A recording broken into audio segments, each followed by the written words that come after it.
Bonjour, nous allons parler terrassement et notamment de la notion de fouille de calcul de cubature. Donc, vous avez un plan où vous avez le bâtiment, ici l'emprise du bâtiment.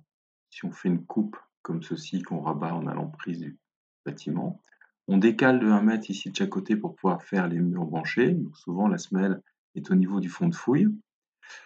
On a un fond de fouille qui est à 50 mètres 30 et une tête de talus qui est à 53,80. Donc la différence des deux fait 3,50 mètres. Ici, on a 3,50 mètres de hauteur de talus, de hauteur de fouille, et on a un talus à 1 pour 1. C'est-à-dire que si on a 3,50 mètres comme ceci, on a 3,50 mètres comme ceci. Si on applique la correspondance de vue, ce point-là correspond à cette droite-là, ce point-là correspond à cette droite-là. On trace la tête de talus, l'emprise ici du fond de fouille, et on va calculer la surface du bâtiment, la surface du fond de fouille, la surface de la tête de talus et la surface intermédiaire. Et attention, la surface intermédiaire, c'est pas la moyenne de ces deux surfaces-là.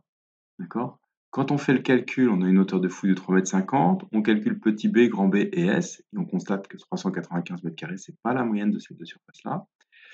Et on obtient en utilisant la formule, la formule des 4S, H sur 6 facteur de grand B plus petit b plus 4S, on obtient 1398 m3.